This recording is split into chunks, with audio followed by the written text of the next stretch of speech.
morning and wishing you all a very happy new year. This is the first day of 2025 January 1st ni ngasi se New Year ni ada mayam ai Anouba video se ga taram na oksari ngasi se school bandi laite salu hini salu raga ngasi kai kai tawre na mayam da sum share tawrake ngasi se kamai na time spend tawre na sahi ya han mani mi se ko ado yi mayam ai haji kloi salla samai na sum simple ado school salu hi ke salu ra halaga sum khara ga ulake to ti ngasi ni se kamai tawre na si background se ai study table ni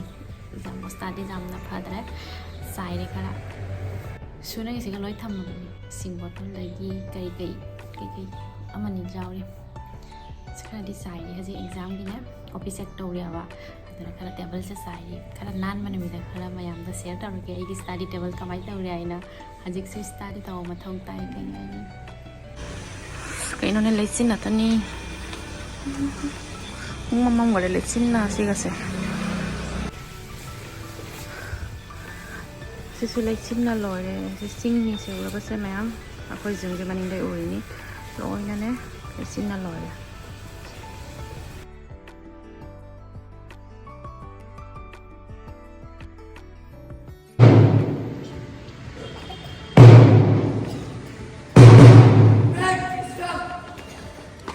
ado mayam akoi gi ne 1st January nimit se class ani khak tawre ko period ani khak ko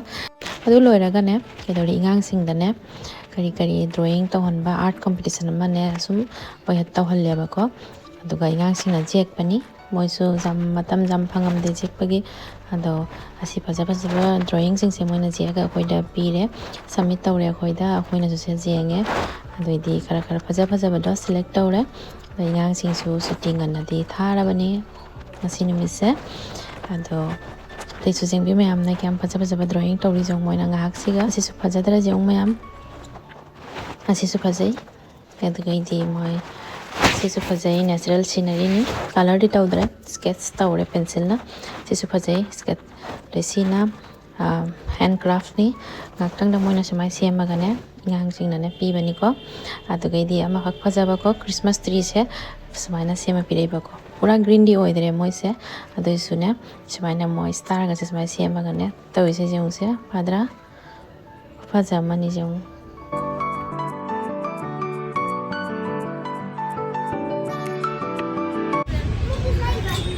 Lai faja sali ko school da siga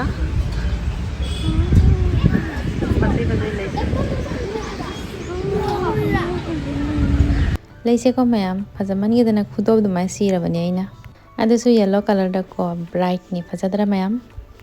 adu mayam ko school da ne 1st January ni haina ne class ti full oidre abado adu kai dawri ko teacher sing na ne kai dawri new year gi ne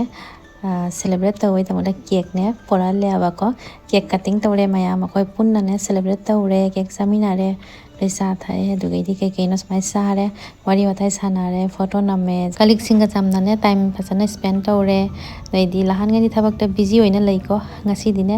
mayang mo wari sinare dugai kai no mam utke ko siga ingang amana ne kai dawri ngonda ne class ta ne new year ne na smai na ne happy new year me minus mai iraga jeune card ma piriba ama khaksu ulake ko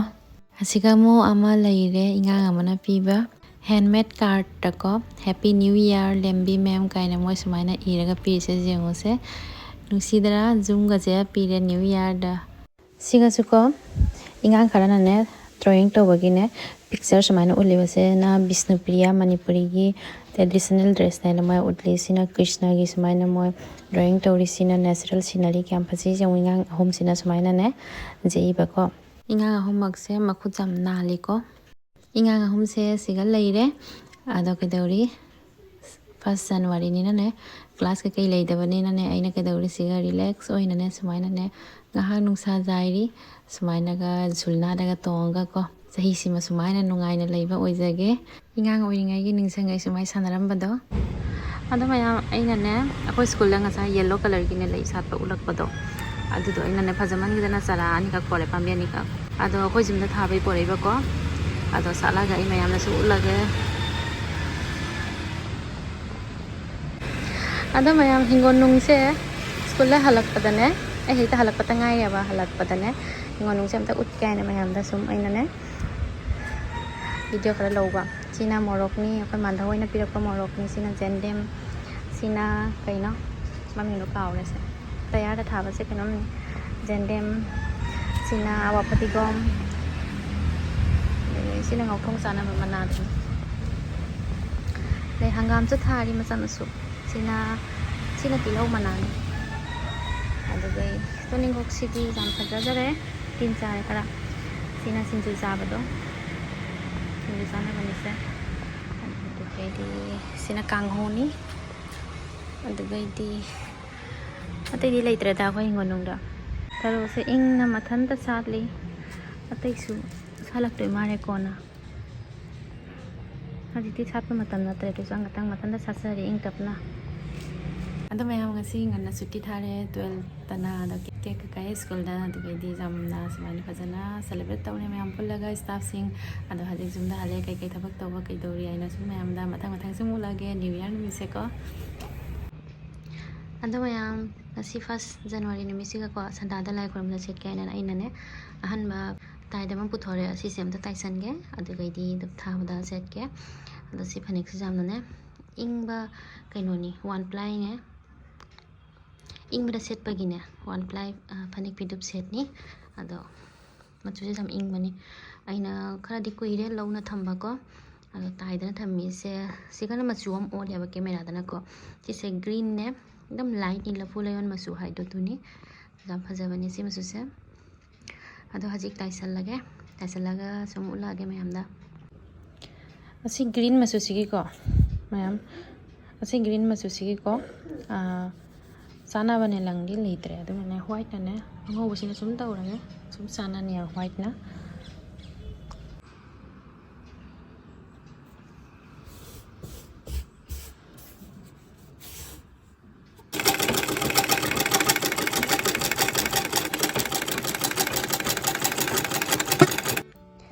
ado mayam ngasai gi phanek pidup tuni ko one ply phanek pidup set se asini hajik phajana tairaga iron tawre phajana ado sini real magi masagi color ko da fuleon masu da rehani si masu se kaino masu oidori masoi masu awauba taiba loire yup thaba da setpa jarani haji ai pamsu pame jamna se akhoi chiche gi ne mamana biamna sarak pania ba chiche amana ado aina lahobani ado kadori chiche duna ne mani sum na sajabani ko aina hai ba chiche aina se to mina ne kara kabok kara chaibiu hai ba ga ne kabok kara chaibiu hai ba chiga chiche sina kabok swaina saire mayai da sumak phajana chaibire swaina kabok saire jam ingna ne jam lembani ai sumaina sum khara ne light color se sum pamya ba ado light color se ado mayam light color se mi pun magari paksa da bani aina ne pamba color sing se mi na khara pamgon dia ba ado aina set pa pi sing se mi gi damak de set pa natte na ai isana pamjana ai ngonda shoot tauna ai ngonda paksa aina aina se sa bani ado ga mi na pamdradi ai khangja dare mina pam da ba aina di jam pame ado ko chiche gi mama nabi chiche mana sabi rak pani na tai su pame kaino isa mina sara pirak pa se tai su ne kai hai ni pamjan ba henjali hai duni ruba mayam phajatra sega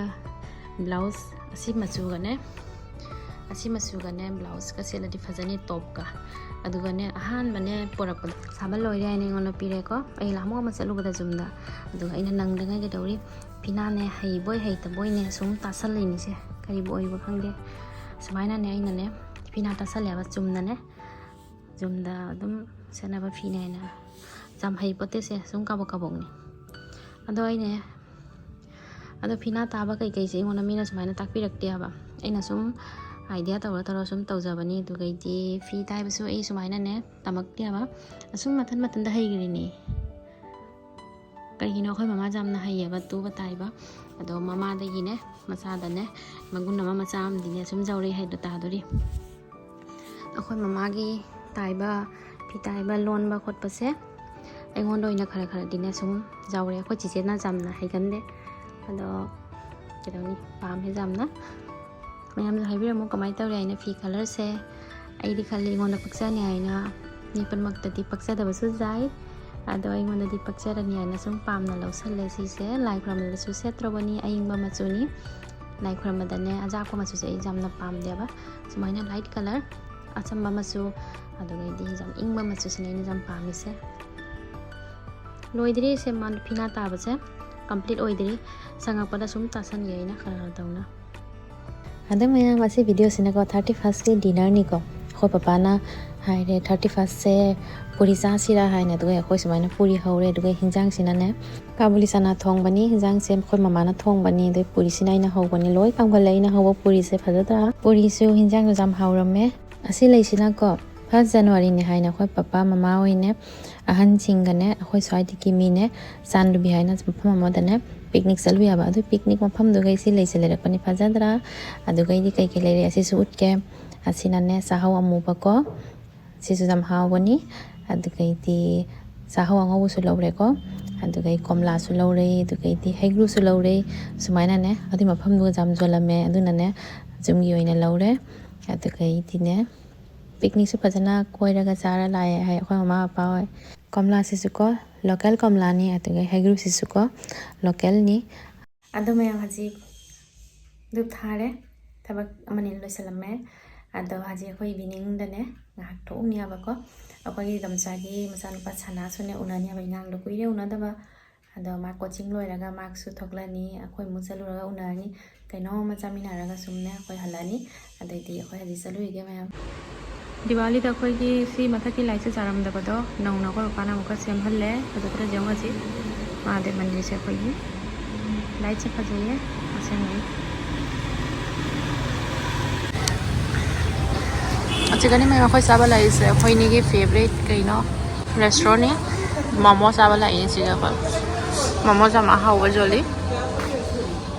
ꯑꯁꯤꯒꯤ ꯃꯐꯝꯁꯤꯒꯅꯦ ꯑꯩꯈꯣꯏꯅ ꯀꯩꯒꯤ ꯄꯥꯝꯃꯤ ꯈꯪꯕ꯭ꯔꯥ ꯁꯤꯒꯅꯦ ꯃꯣꯃꯣꯗꯅꯦ vase momo ꯑꯍꯥꯎꯕ ꯌꯣꯜꯂꯦꯕ ꯑꯩꯗꯤ ꯚꯦꯖꯅꯤꯅꯅꯦ ꯃꯣꯃꯣꯕꯨ ꯆꯥꯅꯤꯡꯉꯗꯤꯀꯣ ꯑꯩꯈꯣꯏ ꯁꯤꯒ ꯁꯨꯝ ꯂꯥꯛꯑꯕꯅꯤꯀꯣ ꯌꯥꯝꯅꯅꯦ ꯚꯦꯖ ꯃꯣꯃꯣꯗꯁꯨꯅꯦ ꯃꯑꯣꯡ ꯃꯌꯥꯝ ꯂꯩꯕꯀꯣ ꯑꯁꯤ ꯃꯣꯃꯣꯁꯤ ꯃꯃꯤꯡꯁꯦ ꯀꯩ ꯀꯧꯔꯤ ꯍꯣꯡꯀꯣꯡ ꯃꯣꯃꯣ ꯀꯧꯔꯤ ꯑꯁꯤꯅ ꯄꯦꯁꯋꯥꯔꯤ ꯃꯑꯣꯡꯁꯦ ꯑꯗꯣ ꯌꯥꯝꯅꯅꯦ ꯍꯥꯎꯕꯅꯤ ꯉꯁꯤ ꯅ꯭ꯌꯨ ꯏꯌꯥꯔꯅꯤ ꯍꯥꯏꯅꯅꯦ 1st ꯗꯦꯅꯤ ꯍꯥꯏꯅꯅꯦ ꯑꯩꯈꯣꯏ ꯁꯤꯒ ꯑꯣꯏꯅ ꯂꯥꯛꯑꯕꯅꯤ ꯃꯣꯃꯣ ꯀꯨꯏꯔꯦ ꯆꯥꯗꯕꯁꯨꯀꯣ ꯑꯗꯣ ꯁꯤꯒ ꯑꯍꯥꯎꯕ ꯃꯣꯃꯣꯁꯦ ꯆꯥꯒꯅꯤ ꯍꯥꯏꯅꯅꯦ ꯁꯤꯒ ꯑꯣꯏꯅ ꯂꯥꯛꯑꯦ ꯑꯗꯣ ꯌꯥꯝ ꯍꯥꯎꯔꯤ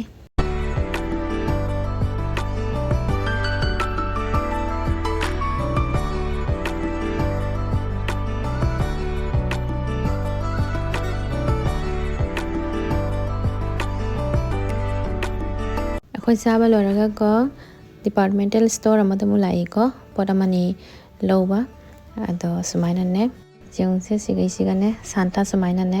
ꯑꯗꯩ ꯈ꯭ꯔꯤꯁꯃꯥꯁ ꯇ꯭ꯔꯤꯒ ꯗꯦꯀꯣꯔ ꯇꯧ ꯂꯩꯔꯝꯃꯤ ꯑꯗꯨꯒꯩꯗꯤ ꯑꯩꯅ ꯃꯊꯧ ꯇꯥꯕ ꯈꯔ ꯄꯣꯠꯆꯩ ꯈꯔ ꯂꯧꯔꯤ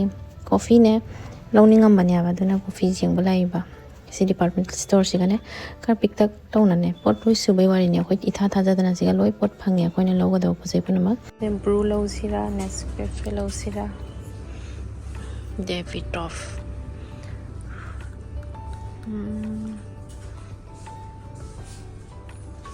ꯁꯤ ꯑꯆꯥꯄꯣꯠ ꯁꯦꯛꯁꯟꯅꯤ ꯁꯦ ꯂꯣꯏꯅ ꯑꯣ ꯁꯤ ꯀꯩꯅꯣꯝ ꯂꯩꯔꯦ ꯁꯤꯁꯦ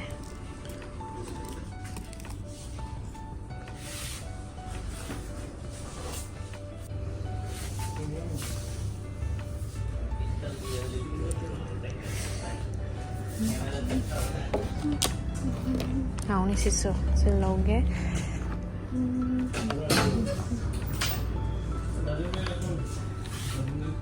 ꯑꯗꯨ ꯃꯌꯥꯝ ꯑꯩꯈꯣꯏ ꯃꯣꯃꯣ ꯆꯥꯔꯨꯅ ꯄꯣꯠꯆꯩ ꯑꯃꯅꯤ ꯃꯊꯧ ꯇꯥꯕ ꯂꯧꯔꯦ ꯑꯗꯣ ꯍꯧꯖꯤꯛ ꯌꯨꯝꯗ ꯍꯜꯂꯛꯏ ꯅ꯭ꯌꯨ ꯏꯌꯥꯔꯁꯤꯒꯀꯣ ꯆꯍꯤꯁꯤꯃ ꯐꯖꯅ ꯂꯩꯕ ꯆꯍꯤꯅꯦ ꯆꯥꯎꯈꯠꯄ ꯑꯣꯏꯕ ꯁꯨꯝ ꯄ꯭ꯔꯦ ꯇꯧꯔꯤ ꯑꯗꯣ ꯃꯌꯥꯝ ꯉꯁꯤꯒꯤ ꯚꯤꯗꯤꯑꯣꯁꯦ ꯃꯇꯥꯡꯁꯤꯒ ꯂꯣꯏꯁꯤꯜꯂꯒꯦ ꯉꯁꯤꯒꯤꯗꯃꯛꯇ ꯕꯥꯏ